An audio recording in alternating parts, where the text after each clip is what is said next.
criança que foi roubada no momento em que ela queria ajudar outra pessoa. Hoje você vai conhecer o caso de Steven, uma criança que teve o destino roubado por uma pessoa cruel, porém com uma reviravolta digna de filme. Bem-vindos de volta ao canal Mentes Macabras. Para quem não me conhece, meu nome é André Gael e hoje eu vou trazer o caso de Steven, um caso que comoveu todos os Estados Unidos. Então, se você gosta desse tipo de conteúdo, já deixa um gostei aqui pra mim, porque assim você vai estar incentivando o canal a trazer cada vez mais casos novos. Não esquece de se inscrever e ativar o sininho de notificação, porque assim você vai ser avisado, porque aqui a gente tem 2 ou 3 casos por semana. Então, já ativa o sininho para não perder nenhum caso novo. No final do vídeo também vai ter a dica do dia, então fica até o final que eu tenho certeza que vocês vão gostar. E vamos logo pro vídeo, porque é para isso que você veio. Steven Gregory Steiner nasceu no dia 18 de abril de 1965, em Merced, na Califórnia. Steven tinha 3 irmãs e um irmão, sendo que esse irmão se chamava Cary Steiner e era 4 anos mais velho que Steven. Ele foi um ponto crucial na história de Steven e daqui a pouco você vai entender por quê. Filho de Delbert e Kay Steiner, Steven levava uma vida normal. Já com 7 anos, Steven ia e voltava da escola sozinho. Afinal, a escola ficava a apenas 2 quarteirões de sua casa. Sabe-se que Steven sempre foi tido como uma criança inteligente, que tinha muitos amigos e não dava problema para os pais. Eles eram conhecidos como a típica família norte-americana. Preste muita atenção nessa história, em cada detalhe, para você entender o porquê dessa história foi tão surpreendente. Não esquece de compartilhar aí com seus amigos, tá? Então, no dia 4 de dezembro de 1972, Steven estava voltando da escola para sua casa, quando foi abordado por Edward Irv Murphy. O homem disse ao garotinho, de apenas 7 anos, que ele estava arrecadando doações para a igreja. Steven, como sempre gostou de ajudar, sempre gostou de fazer doações para a igreja, disse que no momento não tinha, mas talvez a sua mãe pudesse ajudar. Foi quando o homem ofereceu uma carona para Steven até a casa dele. Infelizmente, Steven aceitou. Ali perto, dentro do carro, estava esperando por eles Kenneth Pernell. Sabe-se que assim que Steven embarcou no carro, aqueles homens o silenciaram. Então Kenneth Pernell dirigiu por 300 quilômetros. Pernell dirigiu até uma cabana no Vale de Cathys, uma região meio rural dos Estados Unidos que fica entre os condados de Merced e Mariposa, uma área conhecida por ser isolada.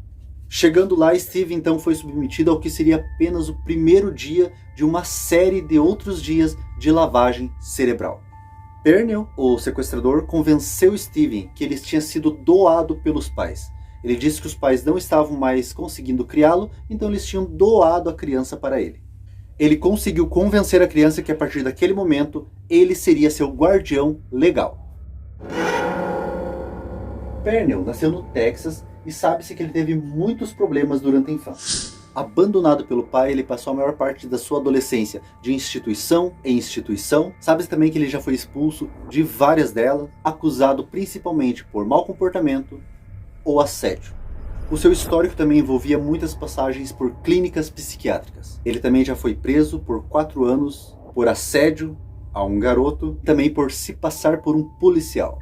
Certa vez também ele chegou a escapar de um hospital psiquiátrico, mas nesse caso ele foi recapturado. Ele ficou muito conhecido também por apresentar uma grande capacidade de manipulação.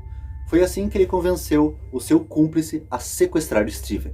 Irv Murphy foi convencido por Pernell que ele seria uma pessoa enviada de Deus para atrair a criança até eles. Então, em poucas horas de sequestro, Steven teve que aceitar que tinha sido adotado e que a partir daquele momento seu nome não era mais Steven, e sim Dennis Pernell. Então, durante 7 anos, ele teve que chamar o seu sequestrador de pai. Foi descoberto também que ele foi espancado e abusado quase todos os dias durante todo esse tempo.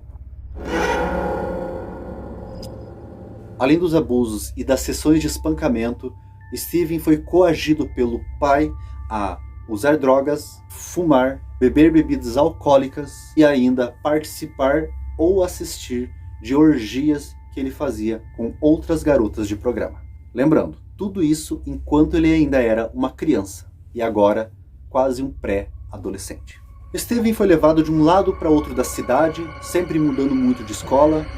As escolas, inclusive, que Pernell matriculou ele com documentos falsos. Foi feita muita campanha em busca de Steven na rádio, na televisão e até em caixas de leite eles colocavam a foto de Steven mas infelizmente nunca ninguém o reconheceu. Ele mesmo, criança demais, com um psicológico totalmente revirado, nunca se reconheceu. A lavagem cerebral em Steven era tanta que, mesmo sabendo que foi sequestrado, nunca pensou em contar nada a ninguém. Ele não conseguia nem explicar para ele mesmo o que estava acontecendo, imagine contar para os outros.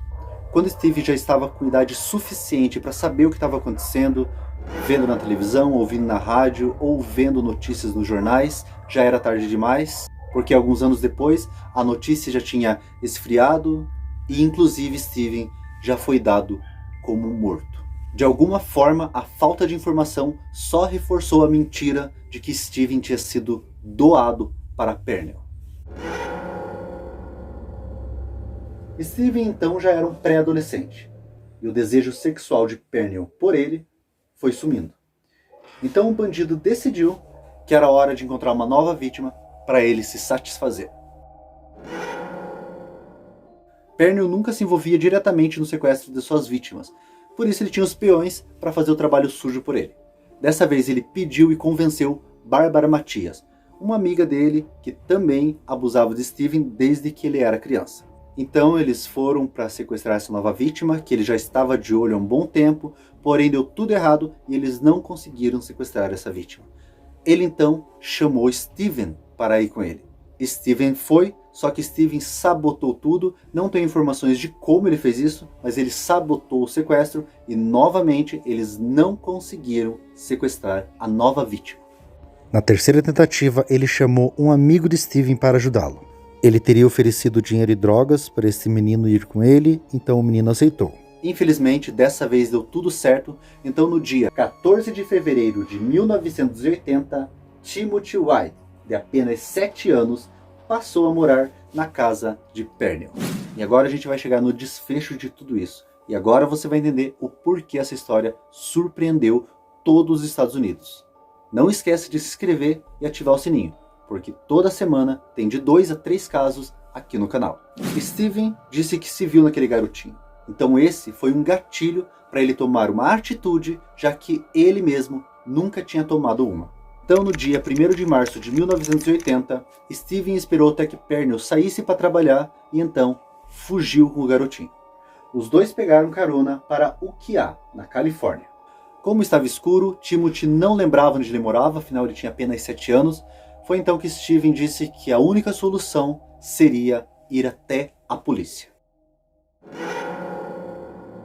Chegando na delegacia, Steve explicou tudo o que tinha acontecido com o garotinho e inclusive falou que seu nome não era Dennis, e sim Steven Steiner. Então no dia 2 de março de 1980, Kenneth Pernell foi preso e algum tempo depois foi condenado a 7 anos de prisão.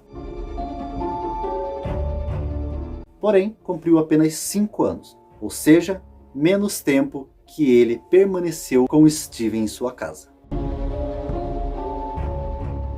Toda a imprensa ficou sabendo disso, Steven foi dado como herói e voltou para sua casa. Poderia ser um final feliz para anos de sofrimento, mas não foi o que aconteceu. O problema de Steiner começou em casa dessa vez. Ele estava de volta a um ambiente familiar, seguro, repleto de regras. Tudo que ele desconhecia. O garoto não sabia por que ele não podia usar drogas, não podia fumar, não podia beber. Ele também não estava acostumado com carinho, mas também não entendia por que seu pai era tão distante dele. Além de ter que lidar com a rejeição do pai, Steven também estava em todas as manchetes de jornais, todos os canais de televisão, assim também como seus anos de abuso, violência, uso de drogas. Por causa disso ele acabou abandonando a escola e isso só inflamou ainda mais os problemas familiares que só estavam no começo. Ele começou a se questionar se realmente deveria ter voltado para a casa da família. Ele rejeitou qualquer ajuda psicológica, psiquiátrica, porque ele simplesmente não conseguia falar sobre o que tinha acontecido com ele mais. A situação chegou a ser tão extrema que ele chegou a ser expulso da casa pelo pai. Então em 1995, a vida de Steven finalmente começava a melhorar. Aos 19 anos, ele conheceu Jody, com quem se casou e teve 2 filhos.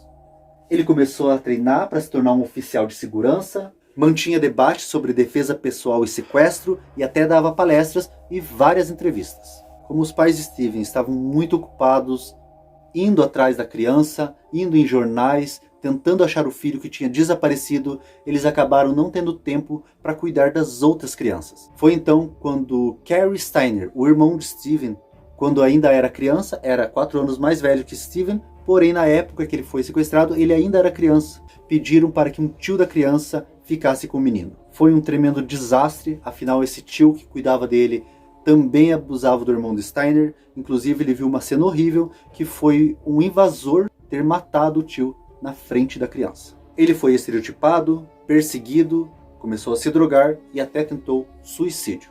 Em 1999, Cary Steiner, o irmão de Steven, confessou ter matado 4 mulheres. Se vocês quiserem, eu posso trazer o caso completo de Cary Steiner, o irmão de Steven.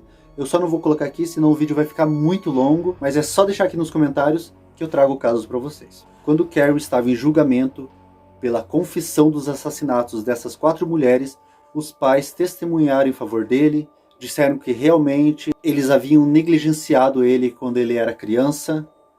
Destino dos envolvidos. Pernell, depois que saiu da cadeia, voltou ao que estava fazendo.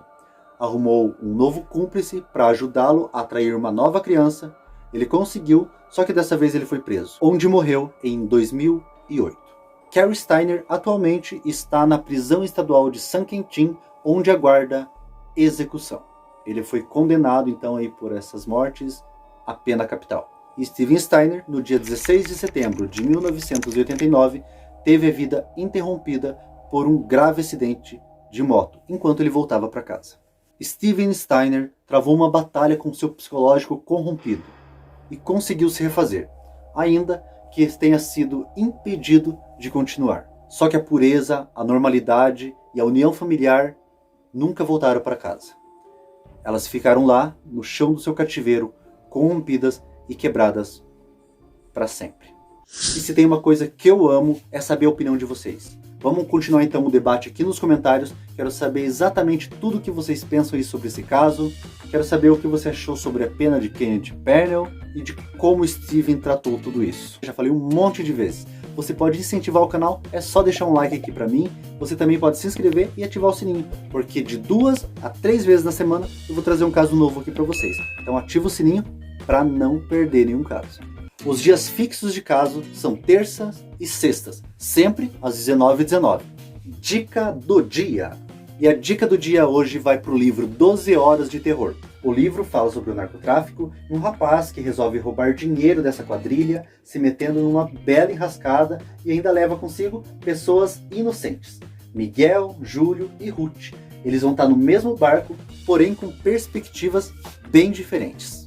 A construção da narrativa alimenta o suspense, é muito bom. Aguça a gente ali a virar página após página e num só fôlego a gente tem vontade de chegar no fim da história. Ele está disponível nas melhores livrarias do Brasil, mas se você quiser incentivar o canal e não quer sair de casa, ainda mais em tempos como os nossos, né? O primeiro link na descrição do vídeo vai te direcionar para a compra do livro. Tudo seguro, com um preço bem legal e você ainda incentiva o nosso canal, que infelizmente ainda não é monetizado. Então por hoje é isso. Agora que você já se inscreveu e já ativou o sininho, a gente se vê na semana que vem com o próximo caso da semana. Se cuida e tchau!